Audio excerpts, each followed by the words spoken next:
j'avais envie de prendre la parole sur la spiritualité,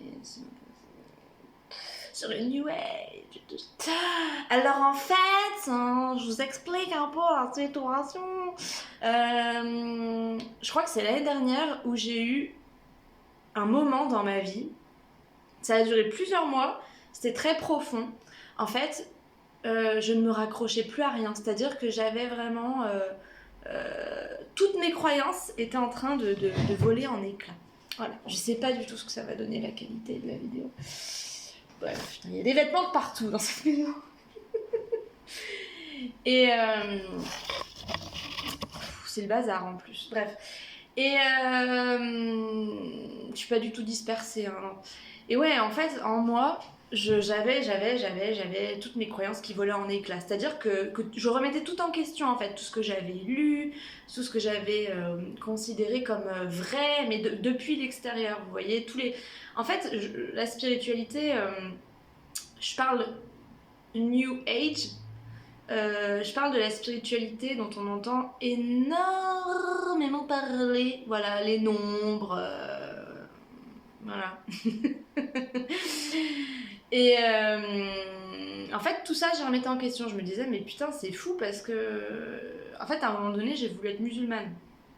Oh là, il y a longtemps. Hein. Il y a peut-être bien. C'était en 2014, je crois. Ouais, 2014. La religion me plaisait, j'avais lu beaucoup de choses au niveau de l'amour, j'ai adoré, et puis à un moment donné, on est retombé sur ce truc de Dieu pécheur. Pas Dieu pécheur, Dieu punisseur. Voilà. Et là, tout de suite, ça m'a fait peur, je me suis dit, oula! Et j'ai arrêté. Voilà. J'ai arrêté, mais j'ai continué de parler au ciel, j'ai continué de parler. Voilà, de mener ma spiritualité, sans case, sans étiquette. Et puis à un moment donné, j'ai commencé à lire des bouquins qui parlent de réincarnation, en fait, qui disent, alors voilà, je le fais grosso merdo, hein. Voilà, ça c'est la spiritualité, réincarnation, nanani, nananu, nanao. Et en fait, on rentre dans un truc sans même s'en rendre compte, et c'est pas la faute des auteurs, c'est pas la faute des gens qui véhiculent leur propre monde intérieur, c'est pas ça que je veux dire. On rentre en fait dans de nouvelles croyances, on rentre dans... voilà, en fait, à un moment donné, moi dans ma vie, si vous voulez, je pense que ça arrive à chacun d'entre nous à un moment donné, et plusieurs fois dans la vie, heureusement, on s'ouvre. Voilà. On s'ouvre, on sent qu'il y a quelque chose en nous qui pousse. Ce n'est pas ce que vous pensez. Il y a quelque chose en nous qui prend de l'espace, qui s'ouvre, on y voit plus clair, ou on n'y voit pas plus clair, mais il y a quelque chose qui prend naissance en nous. Vous voyez. Et le truc, c'est que du coup, on va aller vers ce qui nous appelle à ce moment-là. Moi, à ce moment-là, c'était conversation avec Dieu, c'était plein de bouquins, de vidéos. Lilou Masset, je regardais toutes ses interviews, je me rappelle, j'adorais ça, et j'en bouffais. Et c'est pas péjoratif, hein, vraiment, ça m'a nourri sur un moment T, et ça a continué de vibrer très longtemps en moi. Et puis, il est arrivé l'année dernière où, en fait, j'ai tout remis en question. En fait, je me suis rendu compte que je suis allée dans le monde intérieur des autres. Tu vois ce que je veux dire? Enfin, je sais pas comment expliquer. J'ai pris les croyances de certaines personnes sans forcément me les approprier. Et en fait, tout ça, je me suis dit... Enfin, je me suis rien dit en fait. Ce qui s'est passé, c'était waouh! C'était le chaos. Parce que j'avais plus rien à me rattacher, à me raccrocher.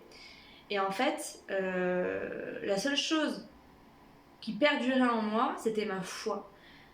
La seule chose qui était réelle à ce moment-là pour moi, c'était les fois en 2014 où j'allais me poser. En fait, il y avait un endroit où j'allais tout le temps dans un champ, il y avait une vue magnifique sur mon village, enfin bref, c'était trop beau. Et j'allais tout le temps là-bas pour le coucher du soleil. Et je parlais tout le temps. Je parlais au ciel, à Dieu, je parlais à moi. Je parlais, tu vois, voilà, à la force supérieure. Et en fait, ce que je me suis rendu compte, c'est que à ce moment-là de ma vie où j'avais plus rien à quoi me raccrocher, je me suis rendu compte vraiment que c'était ces moments réels qui perduraient en moi, qui étaient réels, c'était ma propre foi intrinsèque, tu vois. Intrinsèque, pardon.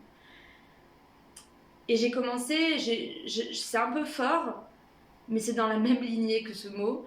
J'ai commencé à rejeter beaucoup la spiritualité. C'est-à-dire que déjà de base, je regardais pas beaucoup de choses concernant la spiritualité des autres sur internet. Mais là, vraiment, c'était si je tombais dessus, ça me saoulait un peu, tu vois, parce que c'était souvent des trucs de généralité, genre oh le chiffre 222, j'arrête pas de tomber dessus, voilà ce que ça veut dire et tout. Et en fait, c'est pas c'est pas méchant de dire ça. Voilà ce que ça veut dire ce nombre-là. En fait, ce qui me dérange là-dedans, c'est que on donne une définition à quelque chose, donc là un nombre, voilà 222, voilà ce que ça veut dire, avant même que la personne fasse sa propre expérience. Et moi, c'est très certainement ce que j'ai fait avant, tu vois. Avant, je gobais les choses, tu vois. Et ce que je remarque aujourd'hui, c'est que les gens ne s'approprient même plus les informations. Je vois des gens tout le temps relayer les chiffres, même genre des influenceurs, tu vois. Voilà, j'arrête pas de tomber sur 444, voilà ce que ça veut dire et tout. Et encore une fois, c'est pas un mal, tu vois. Mais en fait, je trouve ça réducteur, de ouf. Voilà. C'est réducteur de ouf. Après, chacun a sa spiritualité, machin, c'est pas là la question. Et quelque chose qui me dérange aussi, c'est qu'il y a. Voilà, j'en parlais avec quelqu'un, Sullivan, tu te reconnaîtras. C'est que ce qui arrive maintenant, c'est qu'on a des influenceurs spirituels. Donc, je pense que tout est à sa place, que tout a une raison d'être, et qu'à un moment donné, on a besoin d'un phare qui nous guide dans la spiritualité pour ensuite se détacher de ça et aller vers la nôtre. Je pense, l'anneau, ça me fait penser à la nôtre, l'anneau, à l'unité, voilà. Je pense sincèrement que voilà, il y a beaucoup de personnes qui parlent de spiritualité. Moi, j'en fais partie parce que je parle également de la mienne, donc je participe à ça en plus. Qu'est-ce que je dis? J'incrimine les autres alors que je fais pareil. Ça. Non, mais enfin bref, vous voyez ce que je veux dire. Je pense sincèrement que voilà, on a tous notre rôle, machin, ça je ne remets pas en question, c'est quelque chose que je ressens profondément en moi. Mais je pense qu'on a tous notre rôle pour parler de notre spiritualité, notre vision de la vie. Mais je parle de la spiritualité, mais ça peut être dans n'importe quel domaine. Par exemple, une personne qui veut apprendre sur le jardinage. Elle va regarder sur YouTube des vidéos de personnes qui parlent de jardinage. Ce qui va se passer, c'est que ces personnes vont apprendre énormément. Mais ensuite, qu'est-ce qui va se passer? Une fois qu'elles auront compris la technique, elles vont s'approprier la technique. Et c'est ça qui est merveilleux. Parce que du coup, ce n'est plus, on va plus véhiculer quelque chose de collectif, mais chacun aura sa propre manière de jardiner. Et bien c'est pareil avec la spiritualité, mais malheureusement je ne le retrouve pas beaucoup. Et c'est ça que je veux pointer du doigt aujourd'hui, c'est qu'il y a beaucoup de personnes qui parlent de spiritualité, c'est super, c'est merveilleux, c'est bien de mettre en lumière des choses comme ça. De toute façon, tout ce qu'on a envie d'exprimer, c'est super à mettre en lumière parce que c'est ce qui doit être. Voilà. Mais ce que je veux dire, c'est que il y a des personnes qui vont avoir des termes bien précis. Je vais parler de personnes dans cette vidéo, c'est ça. Qui vont utiliser des termes précis, qui vont utiliser des métaphores, des machins, des trucs. Et ce sont des personnes qui vont être relativement connues dans le domaine spirituel. Et moi, ce que je remarque, c'est qu'il y a des personnes que j'accompagne, et des personnes que je vois directement sur Instagram dans mes messages privés, peu importe. C'est que c'est des personnes-là qui suivent ces influenceurs spirituels, j'ai envie de dire, vont utiliser les mêmes termes, les mêmes métaphores, les mêmes mots, les mêmes expressions. Et en fait, ce que je vois, moi, c'est un copier-coller de ce que la personne... Là, je suis en train de me rendre compte d'un truc en même temps que je vous parle et je me dis, ça sert tellement à rien cette vidéo parce que, en fait, ce que je vois, enfin, ce que je ressens, c'est que, voilà, on a par exemple des influenceurs spirituels, on va rester là-dessus. C'est comme si c'était des tuteurs, ok, pour qu'ensuite on n'ait plus besoin d'eux pour aller vers notre propre spiritualité. Donc en fait, les personnes qui reprennent les mêmes expressions, les machins, sans s'approprier la spiritualité, sa spiritualité, sans s'approprier les termes, les ressentis, les machins, ils sont juste sur leur chemin, tu vois. Donc en vrai, même ma vidéo, elle ne sert à rien. Mais bon, j'avais quand même envie de vous exprimer ça, donc je vous en parle. C'est comme Amaury. J'ai adoré parce qu'à un moment donné, en fait, il est très intéressé sur tout ce qui concerne tout ce qui est sujet à l'infiniment grand, l'infiniment petit. Et à un moment donné, il lisait un bouquin là-dessus, je sais plus ce que c'était d'ailleurs. Et donc il me dit, ah bah ça y est, j'ai vraiment compris là. Là, j'ai compris l'information du livre, tu vois. J'ai compris cette information. Et donc je lui demande, bah comment t'as compris, tu vois. Comment tu t'as réalisé que t'avais compris. Il me dit, parce que maintenant j'arrive à expliquer avec mes propres mots et plus ceux du livre. Je trouve que tout est dit ici, tu vois. Et ça fait partie du chemin, encore une fois, voilà. On est dans une période sur Terre en ce moment où, voilà, le développement personnel, la spiritualité, c'est vraiment, c'est un avènement total. Et en général, quand quelque chose émerge, on va le vivre dans les extrêmes. Donc là, comme vous pouvez voir, il y a beaucoup de dérives au niveau de la spiritualité, mais il y a toujours eu des dérives dans tous les domaines en fait. Hein. Toujours, toujours, toujours. Et il y en aura toujours parce que quand on expérimente les extrêmes, on peut enfin revenir à l'équilibre. Donc les extrêmes à expérimenter ne sont pas mauvais en soi, c'est une façon de se rééquilibrer en fait.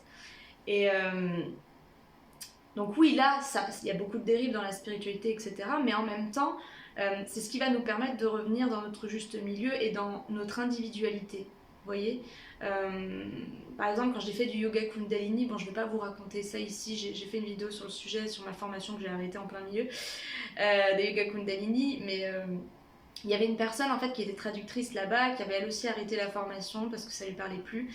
Et en fait, c'est une personne qui pendant des années, peut-être bien 10 ans, était dans le domaine spirituel, mais plus, tu vois. Et puis en fait, du jour au lendemain, elle a tout rejeté. Mais tout rejeté. Et elle faisait des vidéos là-dessus, elle était en colère, elle était dans le rejet total. Et j'ai adoré suivre son cheminement parce que en fait, quand je l'ai connue au yoga Kundalini, elle était vraiment waouh, tout est dans le juste, tout est merveilleux, lumière, amour, arc-en-ciel, tu vois.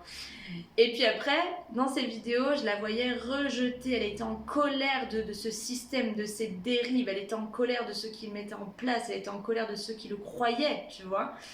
Et là, par la suite, j'ai vu qu'elle avait arrêté les vidéos pendant quelques mois, je crois. Et puis là, dernièrement, j'ai vu qu'elle avait refait des vidéos. Donc je suis allée voir par curiosité parce que j'adore voir le cheminement de chacun. Et dans ses vidéos, elle est tellement plus apaisée. Mais tellement plus apaisée. Et c'est tellement beau de voir ça parce que je trouve que son cheminement est la personnification même, la représentation même des extrêmes, des opposés et du juste équilibre, tu vois. Elle a vécu les deux extrêmes.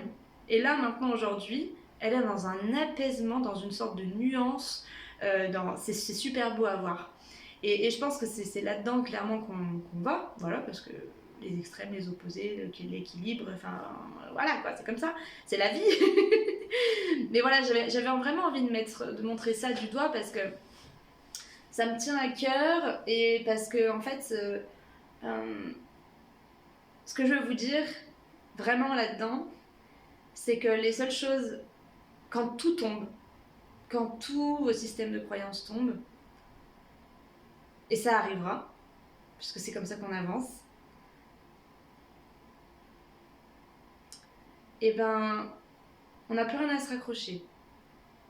Rien du tout.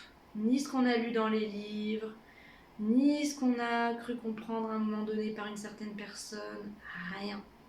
La seule chose qui va rester en vous, c'est les moments qui ont été réels en vous.